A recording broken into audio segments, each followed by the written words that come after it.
social media and technology today. And again, I want to encourage you, I'm not going to ask anybody any questions. This is not like school, so if you're way in the back, you may have trouble seeing some of the slides. You're welcome to move up.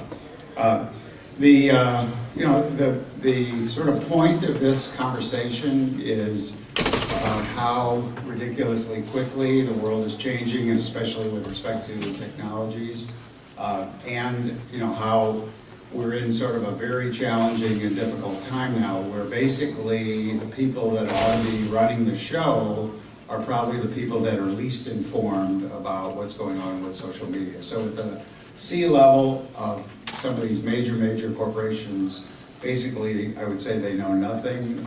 Maybe the management has heard about this kind of, this newfangled stuff like Facebook, and they're scared to death. They don't really know what that means.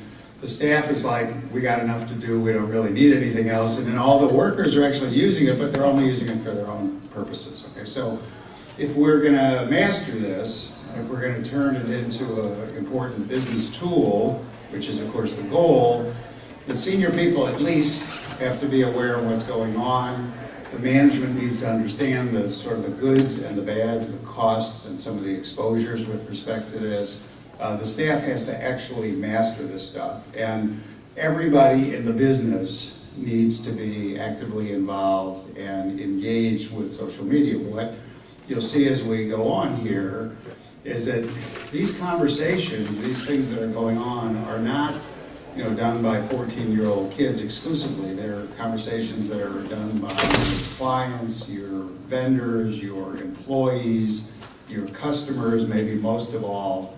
And so if you're not in these conversations, you're not going to be successful in the next few years when the entire world migrates from analog material, whether it's print or otherwise, to digital and particularly to video information. Now, the good news is if you were worried about not being up to speed on anything in particular, you don't have to worry, because tomorrow there'll be another zillion things that you're also not up to speed on. So that's how quickly the change is happening. We talk about viral. It's important to understand that even these concepts that we thought we understood are changing. So the idea of something that grows virally, where a huge number of people start to talk about something, a new product or a new service, and use it to expand that product's reach, it's changed.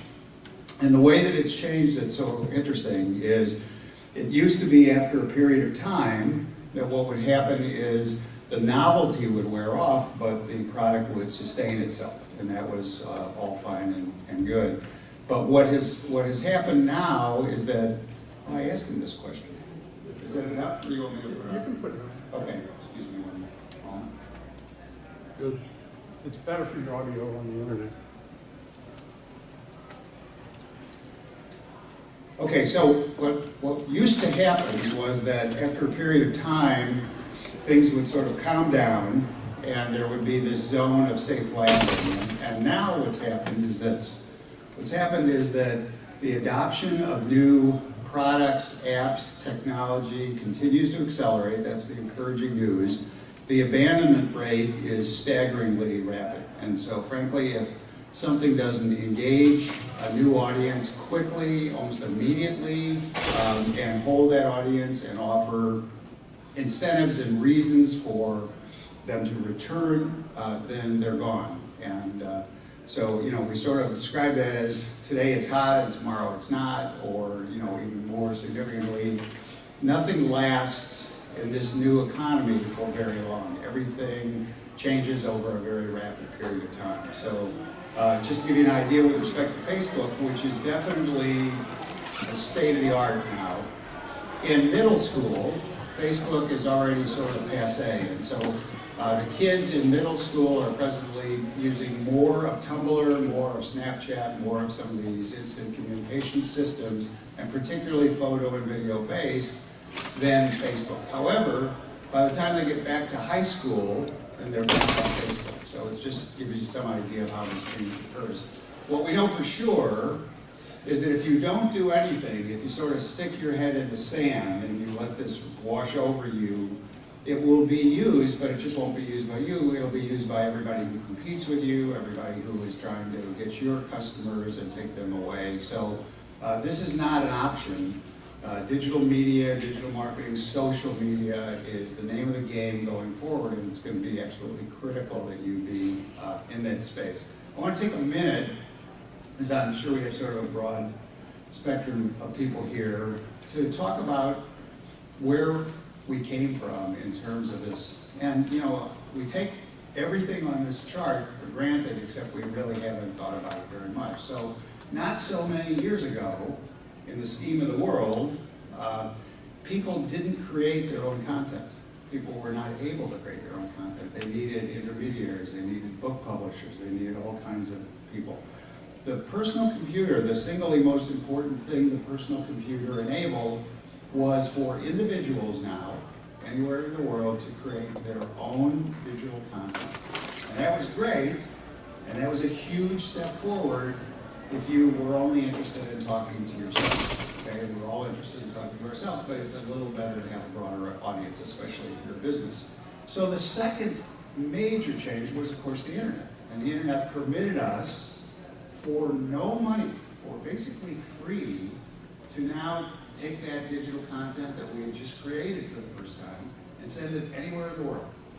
This again, not so many years ago, this didn't even exist. Right?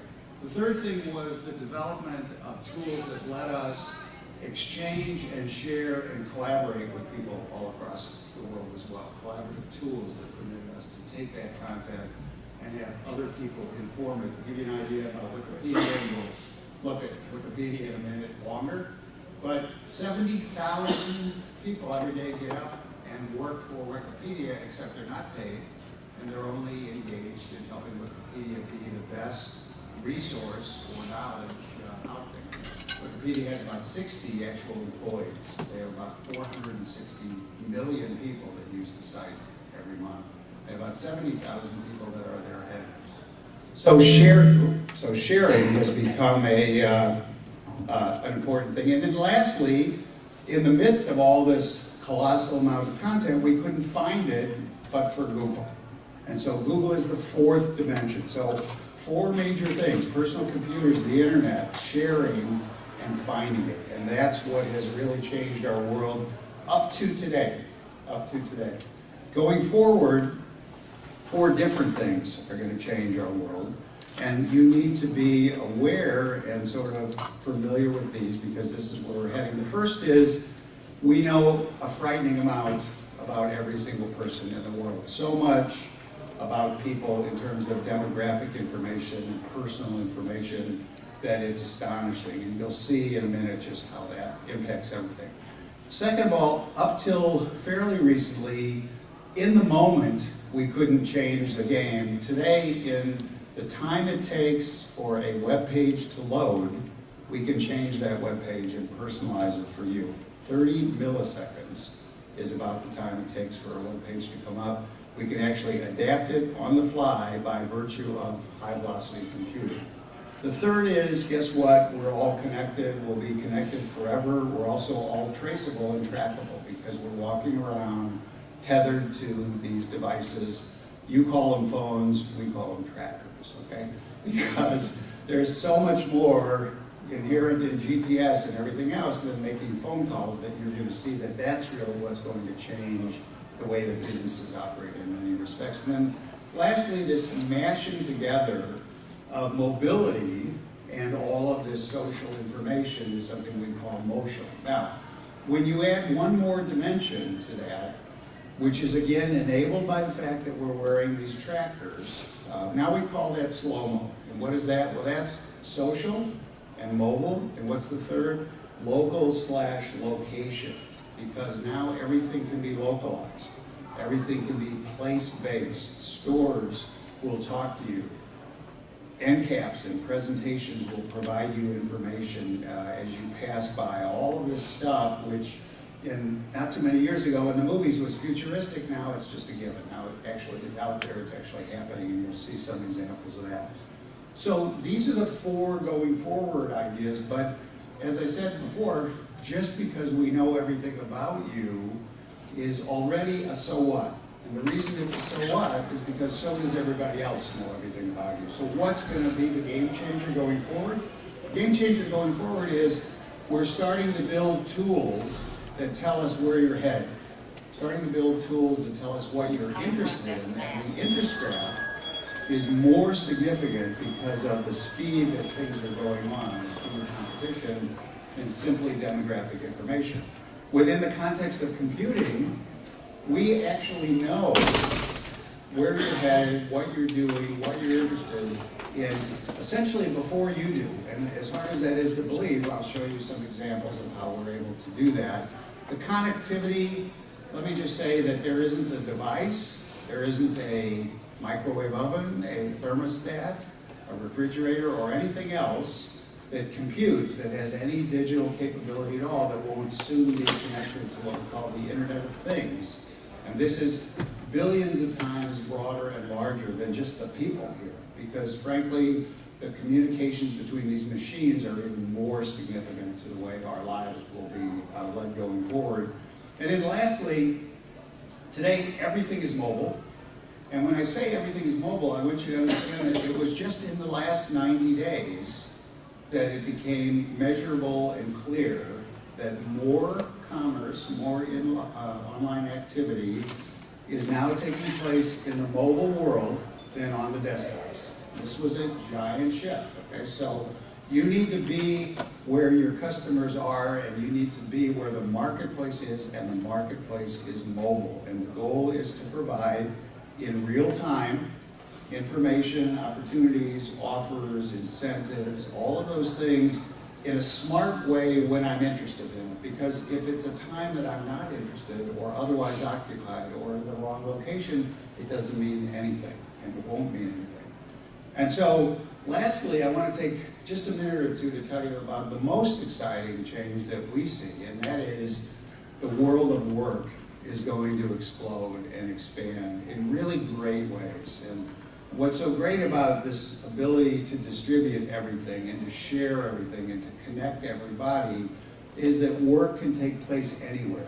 And I call this wiki work. And what it means basically is the workplace is now porous. People can work at home. They can work in different locations. They don't have to be place bound. They don't have to be bound by time or other constraints. And you'll see new services emerging every single day that are permitting us to capture and recapture huge parts of the workforce. You can have PhDs all over the world working for you, but they happen to also be stay-at-home moms.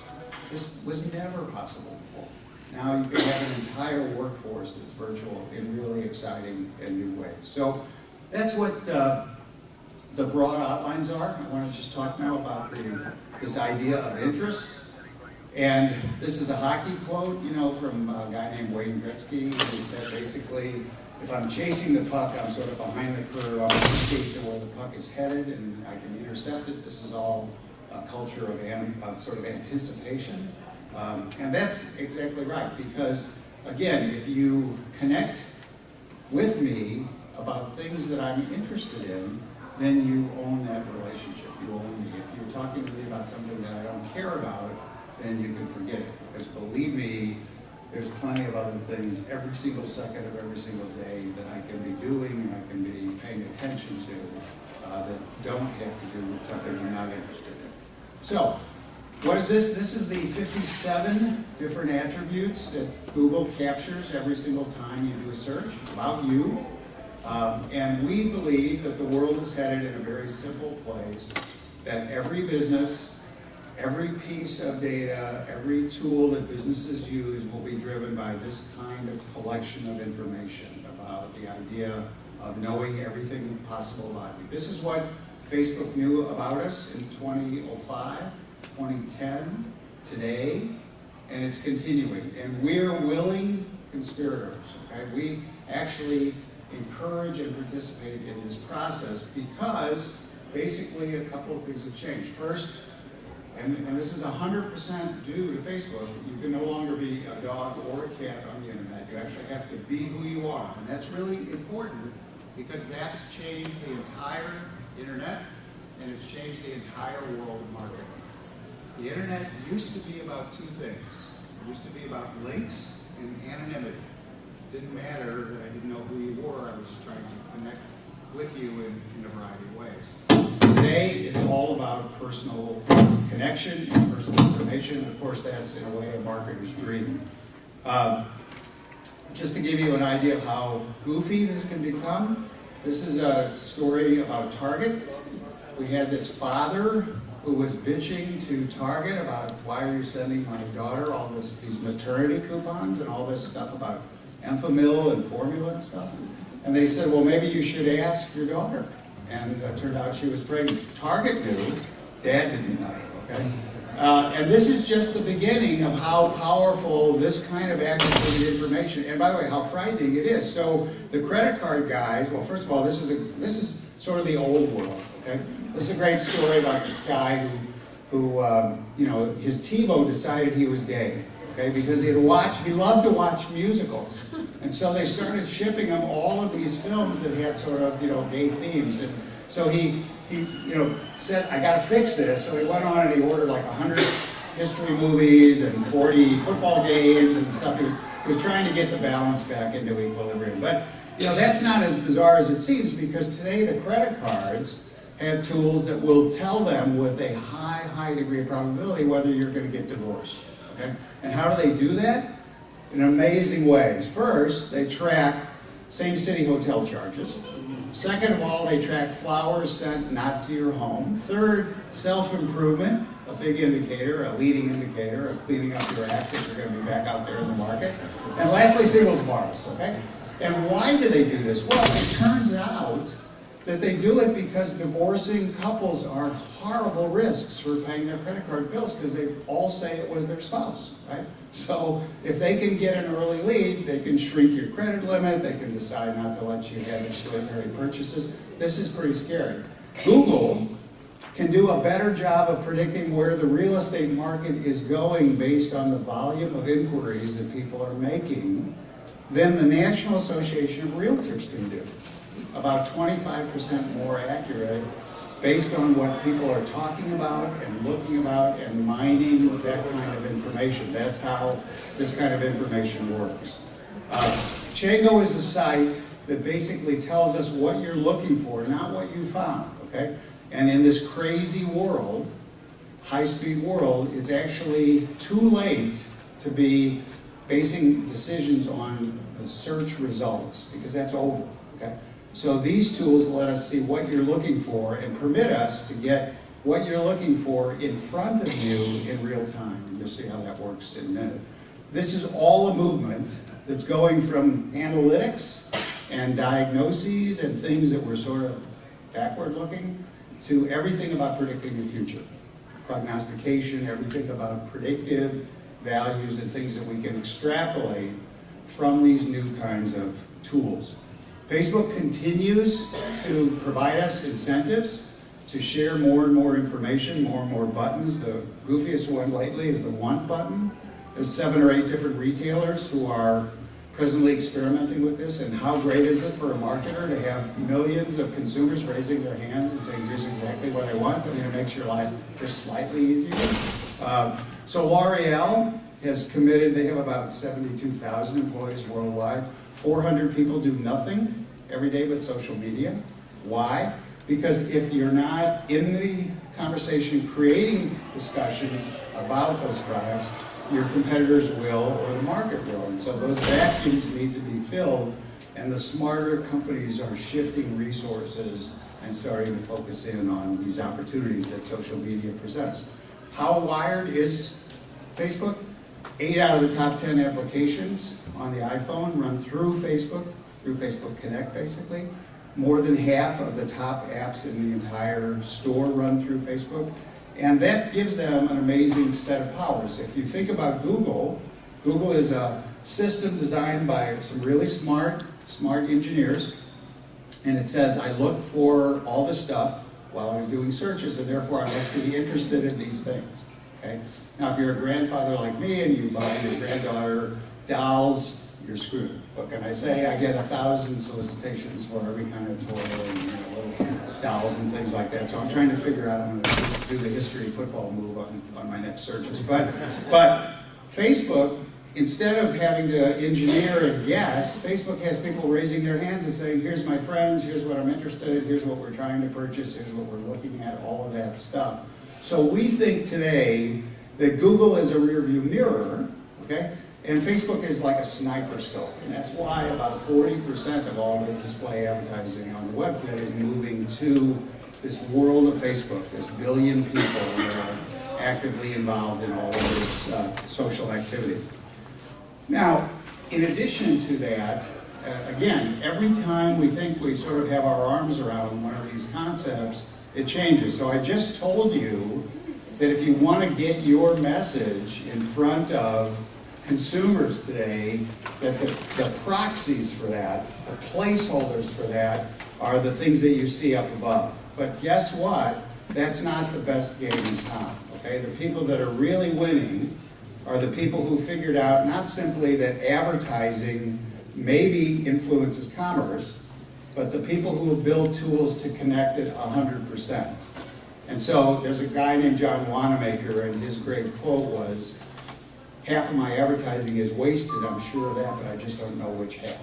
Okay, so today, if you do this right, these guys, the payment guys, because of personal information, can now close the loop. They can now connect so that they can tell whether your advertising works. That's a lot different than saying, let's put it out there and hope a lot of people get interested in our product. These are people that can tell you to the penny, to the day, whether promotions, whether advertising is effective, and so that's just the beginning. As a result, because we know what folks are interested in, okay, Sam? Hi, Howard. All right. Thank you. You're welcome.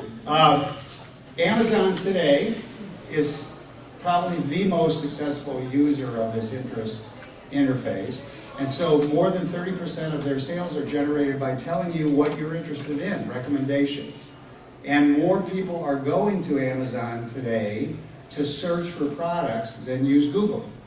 And that's, again, a moving target because the real winner, the secret winner here, is Apple, not because they have these stupid colored phones, which I think are perfectly fine but not very interesting, but because they have almost 600 million credit cards in the store, and they're going to be the way we pay for things going forward. And we know this for a variety of reasons, but the main reason is if you've ever bought anything in the store, it's the quickest, cleanest, easiest thing in the entire world. And if they said, you don't need a Google Wallet, you don't need 14 other things, all you have to do is use your Apple-enabled capability to pay for just about anything. And because we already have your credit information and everything else, we can make that as painless a purchase as possible. So that's a game changer, and we'll see that probably not for Christmas, but we'll see that coming down the pipe pretty quickly. And again, to show you how we used to keep score and how the world works today, this is what a sales graph would look like if you were anybody in the last 100 years. And what this would tell you is business is sort of as usual. Business is sort of stable every 60 days. But with the new kinds of information that we have, we can explode this stuff. So now here's what that looks like when you have the precision that's available today, okay? And it turns out it's not business as usual. It's not every day roughly the same number of customers come in. It's 100% promotion driven. If you're promoting, you're winning, and if you're not promoting, you could fire a cannon through your store, okay? That's not, to go back, that's not like this, okay? And that's just the beginning of how this information is going to change all kinds of games. Here's Ticketmaster, okay? But here's Ticketmaster enabled by Facebook. How cool is this? Where are my friends sitting? Which of my friends are going? And all of this information, which, by the way, Ticketmaster couldn't create itself. And by the way, you may not want your folks to know where you're sitting, so you can limit it just to your friends. But the point is that they can take that information and make other businesses more effective, more successful in a lot of different ways. And they're changing and driving new commerce in a lot of exciting ways. We work with Tyra Banks. We did the artwork for her recent book. Don't be frightened about that prospect. But here's what happened with that book. Tyra has about 4 million now Twitter followers. So before the book launched, we sent a video from Tyra to all of her Twitter followers. And on the day the book did launch, it was #1 on Barnes & Noble, #2 on Amazon. This is not a particularly readable book. And if you were not scared by that prospect, it's part of a trilogy, so there's more coming. But in any event, from a marketing standpoint, it was a godsend. And it just goes to show you, and by the way, this is going to creep into politics, okay? Because we can now tell every single person what they want to hear. Now, let me say that again, not go on the TV, not buy an ad that everybody sees, but an ad that only you see, and that touches the buttons that relate to you. And we call this whispering, okay?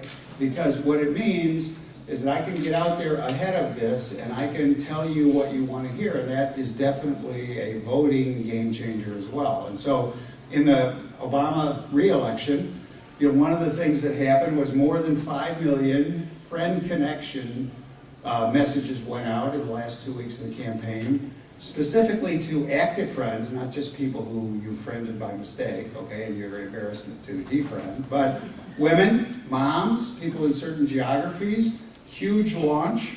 We think we moved almost 1 million votes just as a product of this campaign. And that's just, again, the beginning. Okay, what is 80%? 80% is the capability of Facebook to tell you on any given day which of the 170 million people in the US on Facebook are going to change their status to dating. Dating each other, by the way. Okay? This is what Facebook admits that they know, that they can project based on all kinds of shared tools and things like that. In Brazil, it's really interesting. More than 80% of the people in Brazil found out that their country was imploding through social media. Not through the press, not through any of these other controlled media, but through social media. And again, if that's where people are going, if that's where they're paying attention, if that's where everything is being communicated, that's where your business needs to be. Why do we do this? Well, we do it fundamentally because we're lazy, okay? We do it because we're tired of re-entering this information. So if somebody gives us a convenient little blue box that says just click here and all your information that you loaded in 40 other times will just be transferred.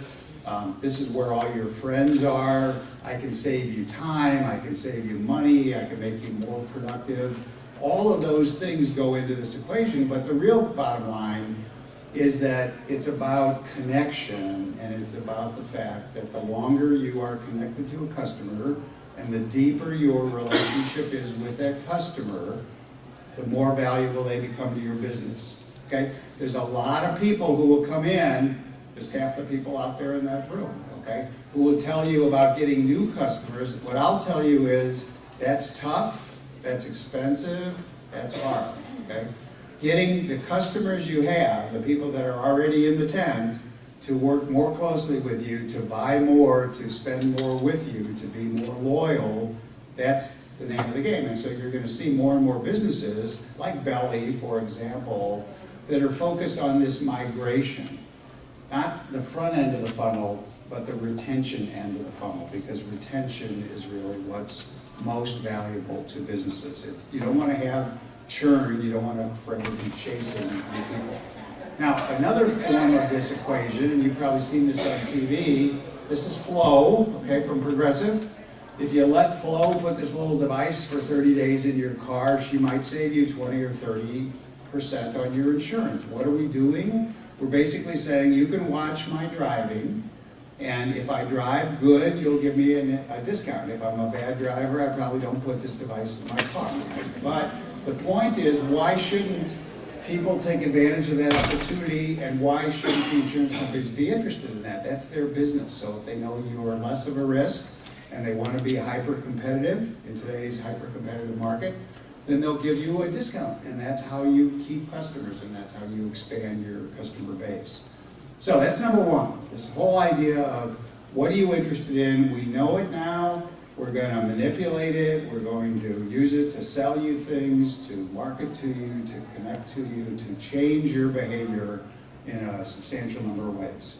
Number two, I mentioned to you this idea that we now are magic, in the sense that we absolutely now are able to leverage the future, things that have not happened. And we do that in an interesting way. You may have heard this story about Orbitz. So Orbitz sends more expensive offers for hotels to people who are using a Mac than to people who are using a personal computer. This is just a prejudice that they have. Maybe it's something they believe in as to affluence, but it's pretty interesting that they have made that determination. And that's just the beginning. This is Safeway.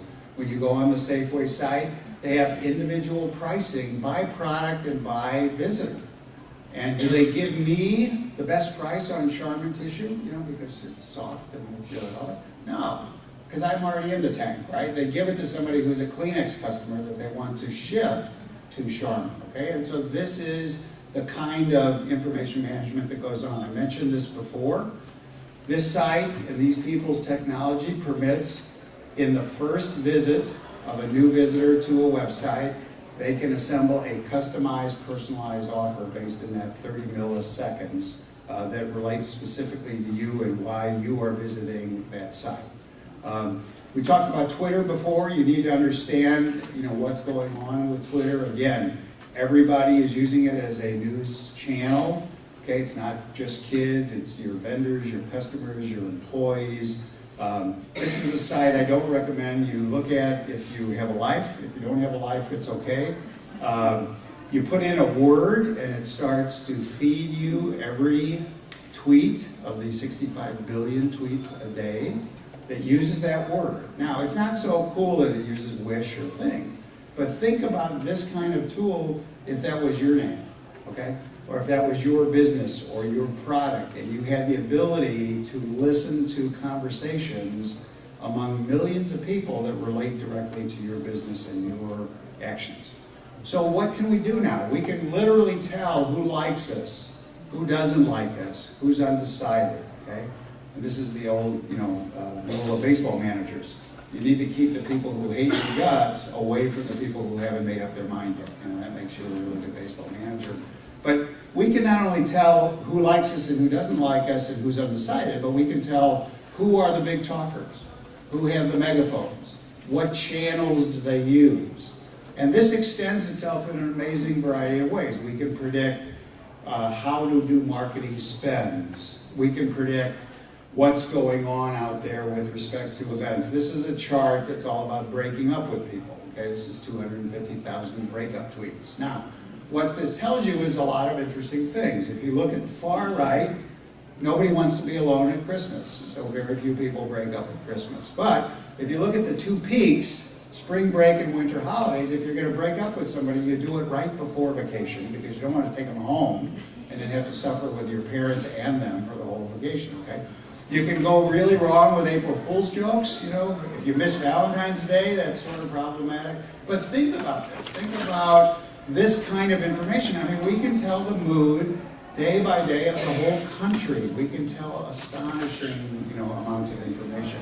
In the movie business, we don't even wait for the critics, okay? We're encouraging people to tweet from their seats, okay? You'll see zones in theaters where they won't tell you to turn your phone off because in the context of a premiere, that word of mouth is so valuable and so important that we want people tweeting.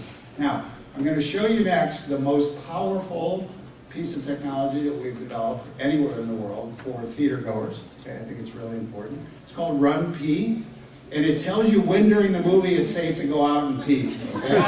Very significant. It'll tell you what happens while you're out there. It's a sort of a mushy love scene. Who cares, right? But it's really good. And that's, again, a product of this connectivity, a product of the fact that all of these devices are bringing us together in new, really powerful ways, and it's just going to expand. It's just going to continue to increase. I mentioned to you before, this migration to mobile, very, very significant, but we can now order our groceries when we're getting on the L in the morning or at the bus stop. We can have a button on our refrigerator to order our favorite pizza and it'll be delivered in 30 days. We can be at a football game and have somebody sell us a jersey, or in the mall and have us, show us product opportunities. This phone is smart enough to know whether you're looking at it or not, so it turns off its screen if you're not looking at it, okay? This is a just to give you some idea, we look at our phones 150 times a day. So this is a company that's figured out, while your lock screen is on, I'm going to put an ad there. This is a gigantic thing. This is a billboard, a new kind of billboard for billions of people. And these are the first people that figured out how to do that. This is something you throw into the dryer, okay? And when the dryer stops spinning, it calls your phone and says the load is done, okay? This is something to keep you from losing your keys, losing anything, losing your luggage. All of these devices now take advantage of that. This is another of my favorite ones. Does anybody in the room not move? Okay, probably not, right? So we give our precious possessions to a bunch of toothless people, and we hope in a few days that they'll reappear somewhere far away, right? This is a fake box that you put in with your load, and as your load is making it across the country, it calls your phone and says, here's where we're at. So you have some degree of comfort that your load hasn't run off the road and that it may show up in due time. So all of this we call smart reach. It's all about this idea of what do we need, when do we need it, wherever we are, literally wherever we are, and without asking. That's this whole idea of location and permission, the idea that more and more of our phones are going to be really, really assistants, not simply devices. This is another important tool for bars, okay? So if you're in a bar argument and somebody says, well, that's not right, this creates a fake Wikipedia page that supports your position. Okay? Very, very critical. Okay? You can win drinks, ad nauseum, right? With this simple tool. All right. Anyway, so lots of stuff. Where are my friends? What's going on in these buildings? Who's attending this conference? What's going on at different venues? Your phone is so very powerful that it really is, as I said, a tracker. It's really the ability. We can look at a city now and meld census information with cellular data and say who's there during the day, who's there at night, which of those people are tourists. This is how we'll measure crowds going forward. This is how we'll measure locations that are appropriate for new stores and things. We leave this huge exhaust now, and in stores, that exhaust is visible. And it's so visible that we're actually able to track you while you're in the store, your movements. So we can say, this person stood there in front of that display. That's a good display. Let's put that up again. This person blew right by that end cap. This person moved from the display directly to the register. And we can track all of that activity. So this is how things like store displays are going to be changed. This is how traffic patterns will be reestablished in all kinds of different environments, all by use of these tracking devices. Jamba Juice, really smart company, measures their entire business in 15-minute intervals all day long, and then when there's an opportunity for overtime, they look and see who during those 15-minute intervals was the most productive employee, and that's who they award the overtime opportunity to first. Okay? The workforce is going to be measured in new ways by tools like this. And we're, again, everybody's probably seen this machine. It's like you can have any Coke you want and you can put any flavor you want. But what you don't understand is this isn't really convenient for us. This is really how Coke is surveying the whole country.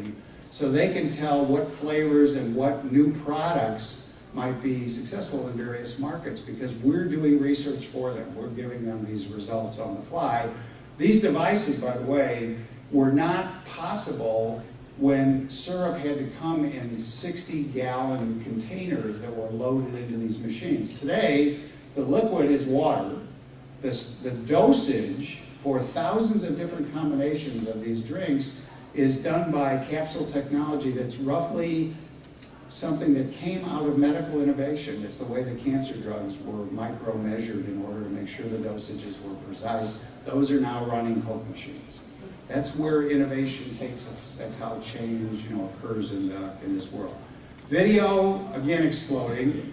Here's what's important. We're still watching plenty of video. And by the way, I don't use the word television anymore because video is multi-channel. It's across a lot of different delivery systems. Television is fundamentally toast. Kids, the leading indicator, watch about 2.5 times more online video than their parents did. and about 11 hours less TV, traditional TV. So the shift is happening. It's obviously a demographic shift, but it's going forward. Mobile for kids, I see you, I love you back there. I'm going to go a little longer because I got a late start. Anyway, mobile is the first screen for kids today. It's not that they're going to wait and see their TV when they get home. They're consuming video, everything from 15 seconds to 6 seconds to every different kind of tool is being used.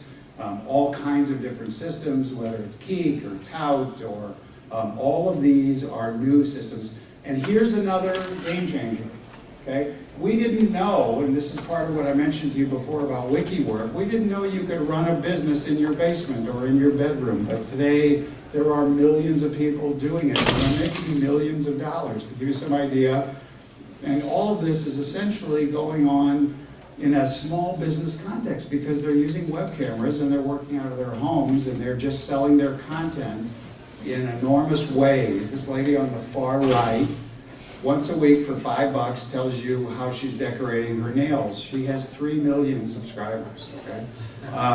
It's called camming, and it's a whole new trend of how businesses are going to be delivered and services. So if you have a set of skills, you can deliver them to anyone, from anywhere, in real time. It doesn't matter. All of this is part of what's so exciting going forward. This is another important thing. If you really need a cathartic release, this will dial up somebody who has the opposite side of any argument you want to make, and then you can scream at them and they'll scream at you. Video conferencing, for the, what can I say? Anyway, so work. I mentioned this before. Just to understand what's going on. We have millions of people, for a variety of reasons, they can't take advantage or access the workforce in traditional methods. We're now enabling them all. We have the ability to recapture scraps of time that start with, I'm on a train commuting, I'm waiting in a line, I'm wasting my time, and all of a sudden I don't have to be. I can actually be productive. And so Wikipedia, I mentioned before, is one example of this, but we've got plenty of them. We've got kids solving problems that scientists couldn't solve for years and years. This was an AIDS protein riddle that took scientists more than 10 years to get their arms around. They put it out to a bunch of gamers. They didn't say this is an AIDS protein issue. They said this is a game, and lo and behold, in 2 weeks, these gamers collectively solved this problem that the scientists couldn't get their arms around for 10 years. So we're moving into an interesting new time. A lot of us are going to be free agents. We're not going to work for businesses anymore. We're going to work for ourselves, and that's just going to grow. Here's a hint about being, sort of all of these services are connecting free agents. Being a freelancer is really pretty good. Turns out you don't have to, do everything perfectly. 2 out of 3 is great. So if you do great work and you deliver on time, you can be really unpleasant. I mean, that's okay. If you are late, but you're a really good person and your work is okay, you're fine. And then you don't even have to be great. If you're just a really good person and you work on time, people are very forgiving. But the bottom line of all of that is, as you go on the web today, you can find virtually any service. You can have any tasks prepared, and look at who the task rabbits are. Look at the people who are doing this kind of work. They're young females, they're stay-at-home moms, they're retirees. These are all people that could not access the workforce, and now they're available to us in a variety of really exciting ways. They can help us do large-scale projects. They can do chores. They can do designs. They can do research. They can do negotiations for us. Anything you want. And then lastly, this is the scene from Top Gun. Everybody knows you lost that loving feeling. So this is for nerds only. It's very tough to go into a bar if you're a nerd. So this is a service called Wing Woman, and it provides a really good-looking woman to go into the bar with you for $10 an hour. And then the other good-looking women in the bar clearly think you must have something going for you, so it was a good investment. All right, anyway, listen, I'm done, but I want to take 1 minute to introduce Eddie Glassman, who is here from our school. For 6 years, we've been at Tribeca Flashpoint teaching kids to be digital professionals, and every time somebody comes and visits, they say, I wish I could go to school here, I wish I had gone to this kind of school. So we're building and introducing now a bunch of adult education programs and programs at different times of the day and everything else. So in aisle C out there, Eddie is there, and he can tell you and give you more information about this. And it's a very broad spectrum. It's really short courses to longer courses, but I think, frankly, that everybody out there today needs to get smart about digital media. Thank you.